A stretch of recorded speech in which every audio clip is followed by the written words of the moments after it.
In this video, we will discuss the threat of vector-borne diseases and concerns at the Girt National Guard Training Center, efforts the New Jersey Department of Military and Veteran Affairs have made to address these concerns, and the impact these solutions have had on reducing available mosquito habitat.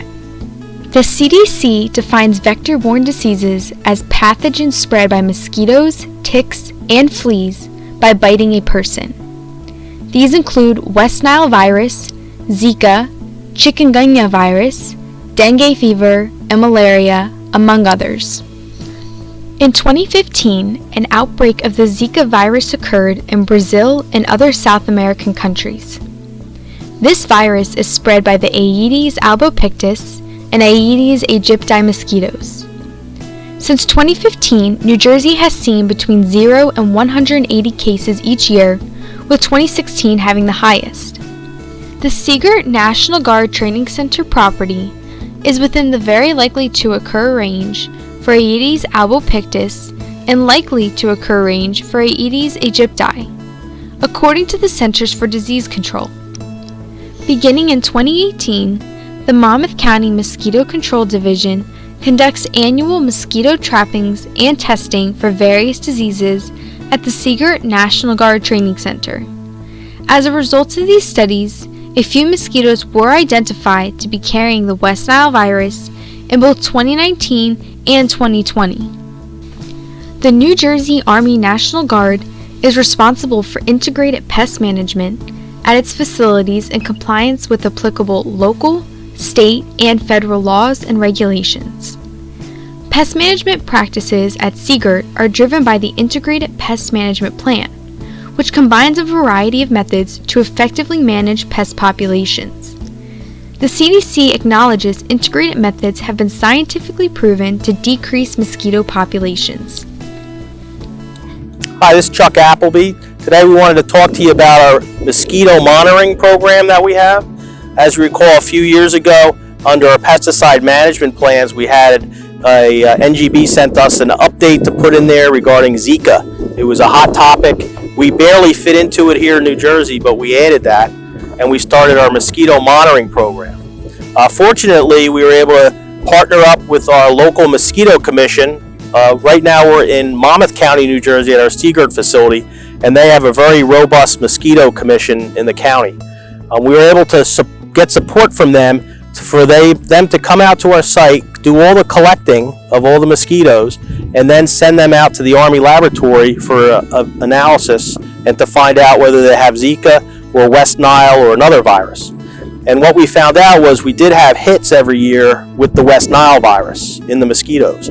So we've continued to monitor that, and we've supplemented our management plan for pesticides to include a much more robust mosquito aspect here for the Girt facility.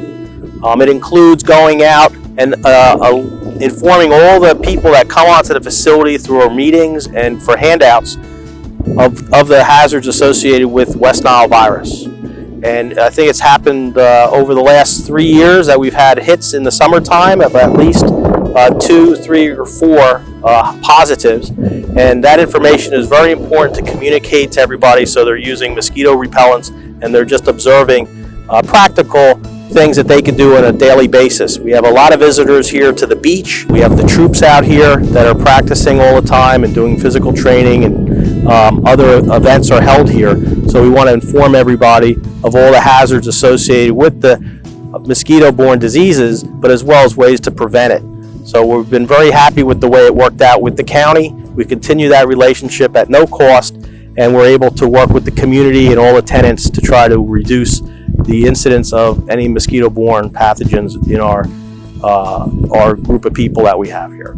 Currently right here, I'll show you the tree line we use. This was investigated. Our whole property was looked at by the Mosquito Commission, and they came up with this area to hang traps in the summertime. So in the summertime, you'll see several traps here, and we'll be collecting mosquitoes, and every week they come out and they collect the larvae and the mosquitoes to have them tested. The Centers for Disease Control recommends emptying, turning over, or covering any items holding water or that can hold water, including tires, buckets, and trash cans, applying larvicide to large containers of water that will not be used for drinking and cannot be covered or emptied, and wearing long-sleeved clothes and applying insect repellent to reduce the risk of mosquito bites. Since 2018, interns from the Stockton University Environmental Internship Program, in partnership with the Department of Military and Veterans Affairs and the Monmouth County Mosquito Control Division, have assessed the risks and likelihood of mosquito and vector-borne disease presence at the Girt National Guard Training Center, followed with appropriate actions necessary to address the risks identified, including filling in depressions and reseeding with grass, and emptying and eliminating man-made features. We conduct annual mosquito breeding habitat surveys throughout the entire site. We go and we look for anything that could hold water for any amount of time. It could be just a depression in the grass. It could be a tire that's upside down. It could be a trash can lid. Anything that can hold water. Here's an example of one we found. We actually found mosquito larvae in here, and our recommendation would have been just to empty it and then store it differently in such a way that it wouldn't collect water. Following our surveys, we provide site personnel with a map showing all the locations we found. It shows what they are, if they're a depression in the grass or if they're some man-made feature. And we also provide them with management recommendations and action plans. So how to reduce the number of potential breeding habitat locations at your site. And we do this annually so we can track how the numbers of potential breeding habitat change over time, and if that affects our mosquito trapping results. We can't do anything about the mosquitoes that come from off-site, but we do what we can to manage the potential breeding habitat that is on-site and to reduce those numbers. By conducting annual breeding habitat surveys and addressing concerns on site, we hope to protect the health of site personnel, visitors, and the surrounding area.